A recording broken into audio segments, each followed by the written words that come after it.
आजकल आपसे कहा जाता है ना कि यार गूगल बाबा है, इससे सब पूछ लो सारे आंसर दे देते हैं।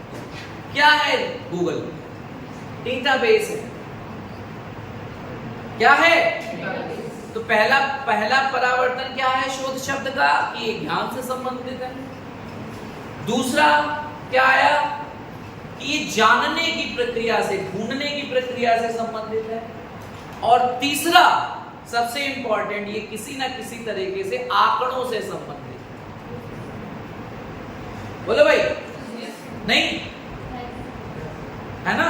देखो सबसे पहला हमने क्या देखा कि कोई भी चीज हो, कोई नई चीज आए या कोई पुरानी चीज हो जिसमें हमने जानने की जिज्ञासा हो रही है। ज्ञान, अगर आप किसी के बारे में जानते हो तो आपको उसके बारे में ज्ञान है, नॉलेज हो गया, अवेयर हो गया। तो सबसे पहला परावर्तन जो शब्द को देखकर आता है, खाना नहीं खाया गया, तेज बोलिए। दूसरा, ज्ञान की खोज की प्रक्रिया में नहीं, ढूंढना शामिल है, सर्च शामिल है कि नहीं? अब जानने के दो पर्सपेक्टिव हैं। मैं भी इतिहास जानता हूं, मैंने पढ़ रखा है इतिहास, पर एक पीजी जो हिस्ट्री में है या जो पीएचडी हिस्ट्री में है, उसका जानने का स्तर और मेरे के जानने के स्तर में थोड़ा अलग है। बोलो भाई। तो जानने के भी कितने पर्सपेक्टिव्स? एक जनरल अवेयरनेस या जनरल नॉलेज या एक स्पेसिफिक नॉलेज। बात समझ रहे हैं? तो नॉलेज के भी कई टाइप्स होते हैं, दो स्पेसिफिक, दो बेसिकली टाइप्स, एक जनरल और एक स्पेसिफिक। क्लियर हुई बात? तो पहला हमारा ज्ञान से संबंधित, दूसरा सर्च यानी ढूंढने से संबंधित। और ढूंढना किसको है?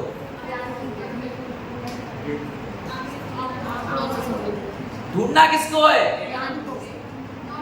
ज्ञान के आयामों को, डिफरेंट डायमेंशंस ऑफ नॉलेज। अच्छा आप देखिए, जब भी किसी भी चीज में आप घुसते जाते हैं तो नई चीजें पता चलती जाती कि नहीं? यार मेरे को बड़ी सरफेस नॉलेज थी, मैं तो अंदर कभी घुसा ही नहीं।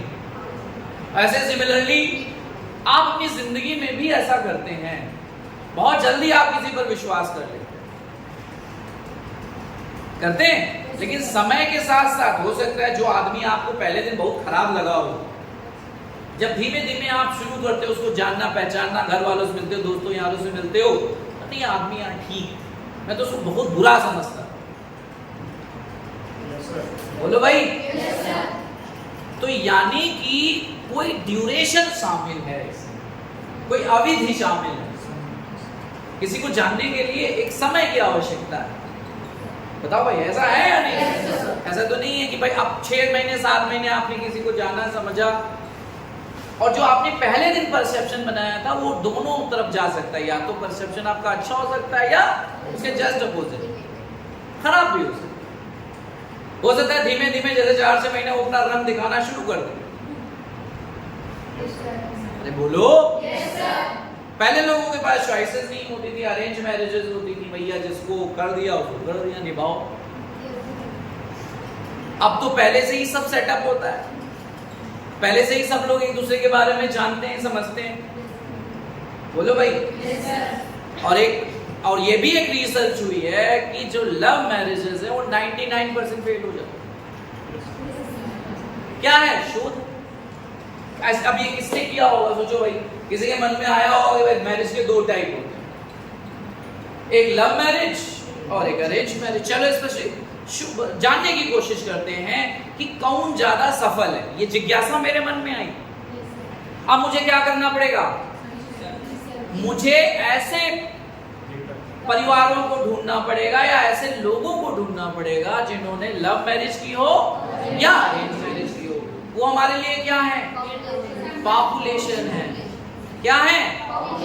अब इंडिया तो बहुत बड़ा है, अब आप पूरी इंडिया में सारे लोगों से तो बातचीत नहीं कर सकते, तो आप उनमें से कुछ को सेलेक्ट कर लेते हो, उसको बोलते हैं सैंपलिंग। ठीक। अब ये सब क्या है?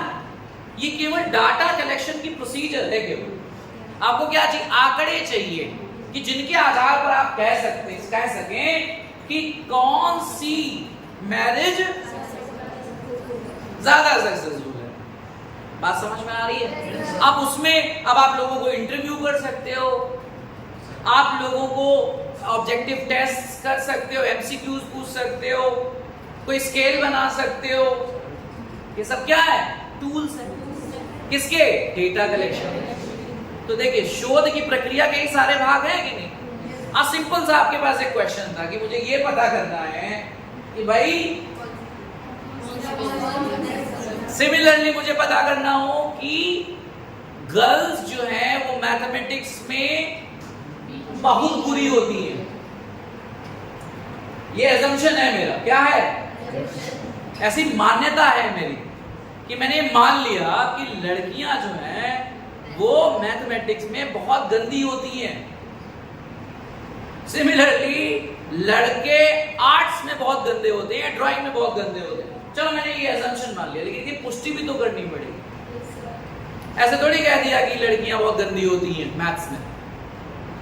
अब आपको क्या चाहिए? जिसके आधार पर आप अपनी एजम्पशंस को या अपनी हाइपोथेसिस को, कल्पना है ना, परिकल्पना, आप कल्पना बनाते हो, हाइपोथेसिस देखो आ गई कि हमने क्या बनाया? एक काल्पनिक परिस्थिति बनाई कि हम देखेंगे भाई, हम तो ये मानते हैं, हम देखते हैं सही होता है या तो हम ऐसा करेंगे, हम कुछ मानेंगे ही नहीं।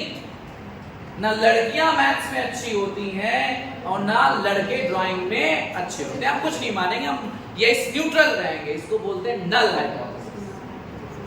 हम मनमय नहीं करेंगे कुछ। या तो मान ले लड़कियां ड्राइंग में ज्यादा अच्छी होती है, लड़के ड्राइंग में अच्छे नहीं। तो एक दिशा है कि भाई लड़कियां ज्यादा अच्छी होती है, इसको बोलते हैं डायरेक्शनल हाइपोथेसिस। आप देखिए कितना सिस्टमैटिक है, एक दिशा है ना इसमें। बोले भाई? तो ये सब क्या है? जानना, ढूंढना, आंकड़ों की खोज, ये सब आप किस लिए कर रहे हैं? या तो आप कोई ज्ञान में संवर्धन करें, या आप कोई समस्या का समाधान करें, कोई प्रॉब्लम हो गई उसको आप रिजॉल्व करें। बोलो भाई? तो ऐसे तो कोई सर नहीं पटकेगा दीवार में, जब तक कोई परेशानी ना हो तब तक हम कहां जाते? बोलो? अगर कॉर्पोरल पनिशमेंट नहीं होना चाहिए। कॉर्पोरल पनिशमेंट जानते हैं? इसमें डंडे से मारते हैं, मुर्गा बना देते हैं, कॉर्पोरल पनिशमेंट नहीं होना चाहिए स्टूडेंट्स के लिए। अब मुझे ये देखना है कि जितनी पॉलिसीज, जैसे आरटीई आया, राइट टू एजुकेशन आया, एसएसए आया, अब समग्र शिक्षा अभियान, बहुत सारी चीजें, अब नए नए अभियान आए जिनमें कॉर्पोरल पनिशमेंट को बैन कर दिया गया है। अब मुझे ये देखना है कि जब बच्चों को कॉर्पोरल पनिशमेंट या डिसिप्लिन में रखने के लिए इसका इस्तेमाल किया जाए, तब बच्चों की अचीवमेंट क्या थी, और आज जब खुला छोड़ दिया तो अचीवमेंट क्या है? प्रश्न है, जिज्ञासा है कि मुझे जानना है। तो आप कैसे लोगों को ढूंढेंगे? टीचर और स्टूडेंट, और ऐसे इंस्टीट्यूशन जहां पढ़ाई होती है। सोचो कितनी रुचिकर प्रक्रिया है। बोलो भाई? जिसके माध्यम से ना सिर्फ आप समस्याओं का समाधान करते हैं, बल्कि ज्ञान के विशिष्ट क्षेत्र से अवगत होते हैं। आप किसी विषय को या किसी प्रकरण को या किसी अवधारणा को गहराई से जान जाते हैं। सोचिए कितना महत्वपूर्ण है। बोलो भाई? और कई बार हमारे मिसकंसेप्शन भी होते हैं हमारे मन में कि भैया हम इसके बारे में यही जानते हैं, हम इसको बिल्कुल दूर करना नहीं चाहते, इसलिए हम खूब मंडू बनते हैं। हम सब में बहुत बढ़िया है ना? तुम लोग भी सोचते हो हमसे अच्छा इस दुनिया में, लेकिन जब आप बाहर निकलते हैं आपसे सैकड़ों घूम रहे। इस समय इस बैच में आप सोच लो, अगर पूरे इंडिया मान लो कितने एमएड करने वाले विद्यार्थी और कितने अच्छे अच्छे इंस्टीट्यूट में पढ़ रहे होंगे, आप सोचिए आपका सीधा मुकाबला उनसे। बोलो भाई? उनके अंदर क्या कैलिबर है, जिन्होंने डीयू में एडमिशन लिया होगा, एमएड में, जेएनयू में लिया होगा, एएमयू में लिया होगा। बोलो भाई? सेंट्रल यूनिवर्सिटीज में लिया होगा, एलयू में लिया होगा। तो आपको ऐसा लगता होगा ना कि भाई हम कहां, और लेकिन ये क्या है? एजम्पशन। अब टेस्टिंग कब होती है? जब हम एक साथ कॉम्पीट करते हैं, तब पता चलता है कि भाई कौन अच्छा है और कौन अच्छा नहीं। समझ में आ गई बात? तो शोध जो है वो बहुत ही रुचिकर है और बहुत ही प्रैक्टिकल सब्जेक्ट। आप इसको अगर सीख गए तो बहुत आपके काम आएगा, आपके जीवन में भी बहुत काम आएगा, ये समझ लीजिए। इतना प्रासंगिक विषय है। बीएड में आप लोग जो प्रैक्टिस, टीचिंग तो मैं नहीं कहूंगा क्योंकि आप सब प्रैक्टिस चीटिंग करते हो। ज्यादातर ने फाइल जमा कर दी होगी, कोई गया भी नहीं होगा, इंटर्नशिप भी ठीक से नहीं की होगी, हम लोग सब जानते हैं सारा खेल। ज्यादातर आजकल के जो बच्चे हैं ऐसा इंस्टीट्यूशन उनको फैसिलिटी देते कि हम आएंगे एक भी दिन में, पर हमें बीएड और एमएड दिला। बात समझ में आई? तो ऐसा नहीं है कि हम सब जानते नहीं, हम सब जानते। अब आप सोचिए, अब आपको ये भी एक चीज और रिग्रेट लग रहा होगा कि अरे यार यहाँ फर्जी हमने एडमिशन ले लिया, यहाँ 10 से 4 चलता है, 10 से 5 चलता है, ये लोग तो पढ़ाते ही रहते हैं दिन भर। अगर आप अपने पुराने इंस्टीट्यूशन से तुलना करेंगे तो आपको लगेगा ऐसा कि हम ये आ कहाँ गए, क्योंकि हमें आदत, आज के बच्चों को आदत नहीं है इतना पढ़ाने लिखाने की, इतना सुनने की, इतना समझने की। अब हमारे दिमाग में बहुत जोर पड़ रहा है, बहुत टेंशन हो रही है कि हम कैसे सीखेंगे, इतना हम पचाएं कैसे, क्योंकि हमने अपने दिमाग को वैसे तैयार किया ही नहीं है, हमने एक्सरसाइज करी नहीं है, हमने प्रैक्टिस करी नहीं है। तो सबसे पहले तो हमें अपने आप को तैयार करना पड़ेगा टू रिसीव नॉलेज। सुनो, कई बार क्या होता है कि कई मिसकंसेप्शंस होते हैं हमारे मन में, उसको दूर भी आपको शोध के माध्यम से किया जाता है। कई त्रुटियां होती हैं, उनका सुधार भी होता है शोध के माध्यम से। तो शोध जो है वो कोई मामूली विषय, बहुत महत्वपूर्ण है। आपने कभी सोचा कि एमएड में ये भला क्यों, पीजी कोर्सेज में ये सब्जेक्ट क्यों होना चाहिए कि एक आप तो टीचर एजुकेटर आगे बनेंगे, बीएड को पढ़ाएंगे। अब आप सोचिए आपकी मैथ कितनी महत्वपूर्ण भूमिका है।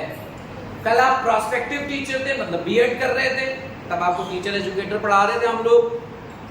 अब आप पढ़ाएंगे 2 साल बाद, यानी एक ऐसा विद्यार्थी आपके सामने होगा जो राष्ट्र निर्माण में योगदान देता है, मतलब बच्चों का भविष्य बनाता है। आप सोचिए, आप ऐसे शिक्षक को तैयार करेंगे तो आपकी भूमिका बताइए कितनी महत्वपूर्ण हो जाती है। बोलो भाई, तो आपको क्या नहीं जानना चाहिए? अच्छा बताइए, आपका क्या है? आपने बीए कर लिया, एमए कर लिया, बीएड कर लिया, कभी एक लाइन आपके मन में आई कि नहीं मैं इसको इस तरीके से भी लिख सकती हूं? क्या कभी इस एजुकेशन सिस्टम ने आपको पुश किया कि नहीं आप अपने इनोवेटिव आइडियाज और क्रिएटिव आइडियाज डालो? आप क्या सोचते हो रिसर्च के बारे में, शोध के बारे में, वो बताओ। मेरे को कोई गड़ा फाड़ने का शौक नहीं है और ना ही मेरे को एकदम मेरे पास इतना टाइम है, पर इंपॉर्टेंट बात यह है कि education should be creative and innovative. जो शिक्षा है वो सृजनात्मक और नवाचारी होनी चाहिए, ना कि परंपरागत। समझ रहे हैं? yes, अगर कोई शिक्षक, और आगे चल के आप भी जब शिक्षक बनेंगे, अगर आपका एक भी विद्यार्थी अपने मन से किसी कॉन्सेप्ट की एक लाइन नहीं लिख पाता तो आप समझिए आप फेल हैं। आपका शैक्षिक जगत में कोई भी योगदान नहीं। हम लोगों का पर्सपेक्टिव ये रहता है कि हम लोग, अच्छा आप लोगों में एक बड़ा वो रहता होगा, भाई आप लोग नए नए आओगे, हमें लिखाया जाएगा, पढ़ाया जाएगा, समझाया जाएगा, बताया जाएगा, है ना? और खासतौर से लिखने की बहुत आदत होती है, कोई हमको लिखा दे, ये एक हमारे मन में एक टेंडेंसी रहती है। आप सोचो कोई क्यों लिखाए? आप इस लायक क्यों नहीं हो कि आप खुद लिख पाओ? कभी सोचा ऐसा? इस दिशा में सोचिए।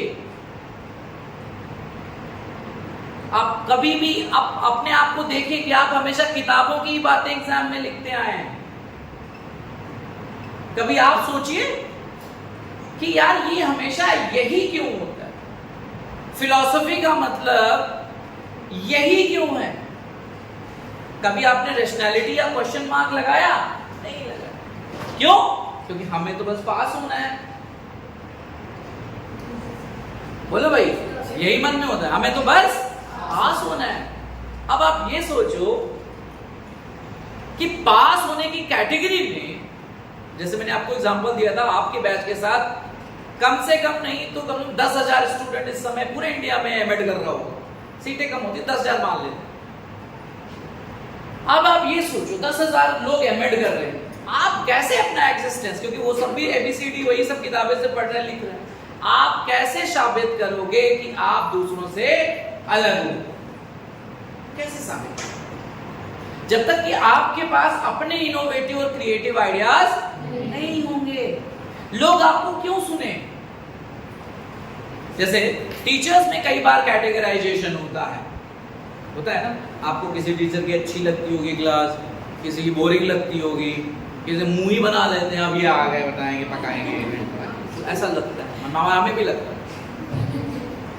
ये सब क्या है? ये सब यही तो है कि जो टीचर है वो आपसे कनेक्ट नहीं कर पा रहा। टीचर जो है वो आपसे कनेक्ट वो क्यों करे?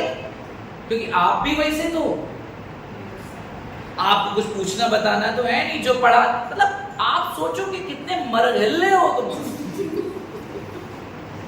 जो पढ़ा दिया गया वो पढ़ लिया, जो बता दिया गया वो लिख लिया, सुन लिया, यही शिक्षा प्रक्रिया है ना आज की। सोचो कि कोई अगर थोड़ा सा लीक से हटकर चले कि अरे तुम ऐसे मत करो यार, वही यही बताया गया था, हमारे गुरुजी ने यही बताया था। और अगर आपको पास होना है तो आपको यही लिखना है। बोलो भाई, ये नहीं लिखोगे तो आपको नंबर, क्योंकि वो टीचर भी आप में से आया ना, इसी रोट लर्निंग सिस्टम से आया, जो पढ़ा है वही वो 2 लाइनें जानता है कि नहीं, फिलॉसफी का मतलब यही होता है। अगर बच्चे ने लिखा तो 2 नंबर, नहीं लिखा तो काट दिया, क्योंकि वो एक अच्छा रिसर्चर नहीं रहा। मैं क्यों मान लूं कि केवल फिलॉसफी का एक ही मतलब है? मैं तो आपके नाम के 10 मतलब बता सकता हूं। बोलो भाई, तो ये तो एक विषय है, एक प्रकरण है, उसका एक ही मतलब कैसे हो सकता है? प्रॉब्लम जानते हैं क्या है? प्रॉब्लम हमारे स्टूडेंट्स में ये है कि हम क्वेश्चनिंग नहीं करते। क्यों नहीं करते? क्योंकि हमें ललक नहीं है कुछ सीखने की, कुछ नया जानने की।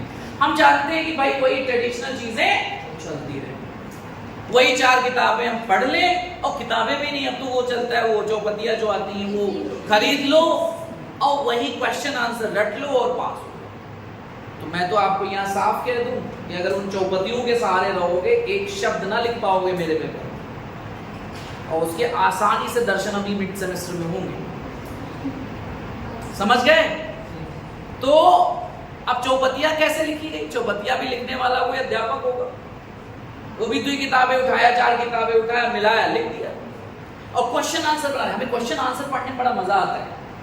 हमसे कोई कहते यार पैराग्राफिक पढ़ना है, छोड़ो, ये देखो कितना सुंदर, ये देखो ये क्वेश्चन, इसका ये आंसर, इसका क्वेश्चन, ये आंसर, क्वेश्चन आंसर, रट्टू होता हो क्या? आप सोचो, आप हो क्या? आप ह्यूमन बीइंग हो। आपने अरिस्टोटल को पढ़ा होगा, सोक्रेटिस को पढ़ा होगा, प्लेटो को भी पढ़ा होगा दर्शन में।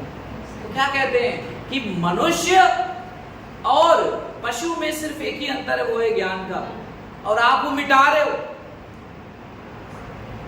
आप में और पशु में कोई अंतर क्यों? क्योंकि कोई ऐसा कोई आप कर नहीं रहे हो काम।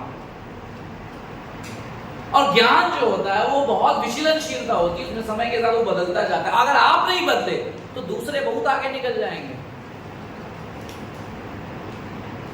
फिर एक मन में आता है यार शिक्षा लेके क्या पढ़ना क्यों चाहिए? हमें एमएड तो बहुत दूर की बात, एक बड़ा सवाल आता है हमें पढ़ना क्यों चाहिए?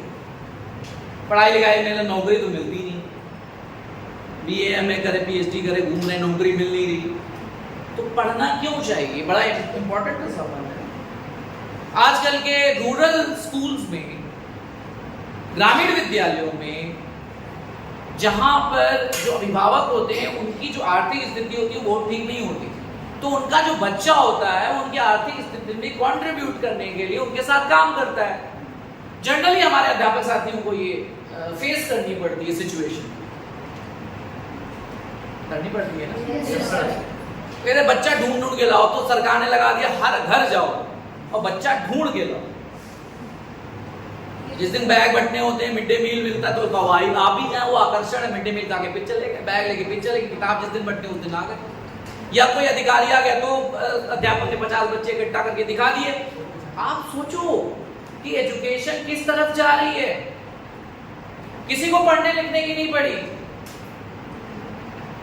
अब सोचो, ना अभिभावक को जो सोसाइटी का पार्ट है, और ना शिक्षक को, और ना संस्थान को, किसी को कुछ नहीं पड़ा। चलने दो, सब चल रहा है। कितने दिन, एक दिन तो सब खराब हालात हो जाएंगे ना, तो क्या करोगे? खत्म हो जाएगी दुनिया, क्या करोगे? कोई मतलब नहीं रहेगा। अब आप सोचो, कोई बोल रहा है कि भाई हमारा लड़का हमारे साथ काम कर रहा है इसलिए स्कूल नहीं जाएगा,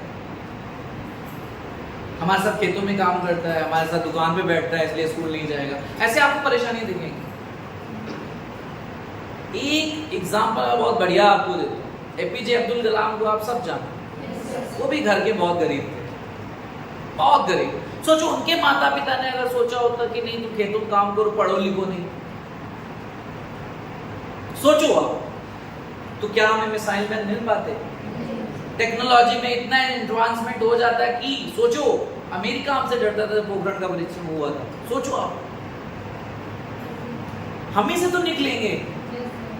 कलाम, रमन, टैगोर, कृष्ण, राधा कृष्ण सब निकलेंगे कहां से? इन क्लासेस से। पर आप लोग नहीं बन पाएंगे। क्यों? क्योंकि परेशानी ये है कि हमें क्यूरियोसिटी नहीं, हमारी आत्मा को मार दिया गया कि कुछ सोचो नहीं, कुछ सोचो नहीं। रेडीमेड है, उपलब्ध है, पूंजी उपलब्ध है, पढ़ लो, पास हो जाओ। कभी ज्यादा दिमाग लगाने से फायदा क्या? न्यूरॉन्स गड़बड़ हो जाएंगे, मेंटल हेल्थ गड़बड़ हो जाएगी। ज्यादा नहीं पढ़ना चाहिए, ज्यादा नहीं सोचना चाहिए, ज्यादा बातचीत नहीं करनी चाहिए किसी से, ज्यादा किसी के बहकाव, मेरे जैसे टीचर के बहकाव में तो कभी नहीं आना चाहिए। क्योंकि क्यूरियोसिटी है ही नहीं, हमारी आत्मा मर चुकी है। शिक्षक और शिक्षार्थी में जब तक आत्मा ना हो तब तक कनेक्ट कैसे होगा? जैसे हम लोग जो बात कर रहे थे। दूसरी सबसे इंपॉर्टेंट बात क्या है? अब तो कलाम वाला एक एग्जाम्पल हो गया। आप देखिए, जैसे मैंने कहा आपको शिक्षा क्यों लेनी चाहिए, उसमें एक और बड़ा एग्जाम्पल मैं आपको देता हूं। आपके गांव में या आपके कहीं भी आप रहते हो, स्थानीय जहां भी आप रहते हो, वहां आप देखो उस व्यक्ति को जो बहुत पढ़ा लिखा है पर नौकरी नहीं मिली, उसको कितनी इज्जत दी जाती है। आप देखना, कभी भी देखना। जैसे मैं आपको बताता हूं, एक मेरे बहुत सीनियर थे, एमएससी फिजिक्स किया उन्होंने, और उस समय चांसलर गोल्ड मेडल पाया। वो चांसलर गोल्ड मेडल सबसे बड़ा मेडल होता है यूनिवर्सिटी में। उनके साथ कुछ ऐसे हालात हुए कि वो थोड़ा मेंटली परेशान हो गए, और फिर वो पूरी यूनिवर्सिटी में चक्कर लगाते रहते थे, हम लोगों से मिलते थे, उनको हम जो भी 10, 5, 20 रुपया दे देते थे, वो अपना उनका ऐसे चलता था। लेकिन आज तक हमने उनको ए आलोक करके नहीं बोला, हमने बुलाया आलोक जी। ये जो जी है ना, ये शिक्षा देती है। आप पैसा बहुत कमा लोगे, आप अशिक्षित होकर भी पैसा कमा लोगे, पर प्रतिष्ठा नहीं कमा पाओगे बिना शिक्षा। समझ रहे हैं? आप लाख करोड़पति, टाटा बिरला अंबानी हो जाओ, आपको कहाँ अनपढ़ ही जाए। पीठ पीछे लोग आपकी बुराई कर, हमारे बहुत बढ़िया, पीठ पीछे लोग आपकी बुराई। तो इसलिए आपको शिक्षा लेनी चाहिए, इसलिए आपको शोध करना चाहिए कि आपको इस ज्ञान की यात्रा में आहुति देनी है। आपको अपना माइंडसेट चेंज करना पड़ेगा। जो एक सेट पैटर्न है उससे दूर जाना होगा, अपने रास्ते बनाने होंगे। थोड़ी मेहनत है, पर आप सोचो जब भविष्य में आपको लोग सुनना चाहेंगे, जब आप बोलोगे तो कम से कम 2-4 हजार लोग आपको सुनेंगे, आपकी बात को फॉलो करेंगे। मैं ये नहीं कह रहा बाबा बन जाना, उसका कोई रेलेवेंस। आजकल बाबा भी बहुत पढ़े लिखे लोग आ गए, जैसे सदगुरु बहुत पढ़े लिखे हैं, वो आ गए बाबाओं की फील्ड में।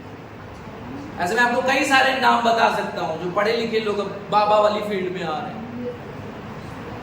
ज्ञान जो है, ये मैं नहीं कह रहा कि केवल शिक्षितों के पास है, ऐसा नहीं है। जो अशिक्षित हैं, किसी कारण से अनएजुकेटेड रह गए, उनके पास भी ज्ञान है, पर दोनों के पर्याय अलग अलग है। इसलिए आज ही से आपको तैयार होना है कि ये जो विषय है ये कोई बहुत सरल विषय नहीं है, बहुत बढ़िया विषय है।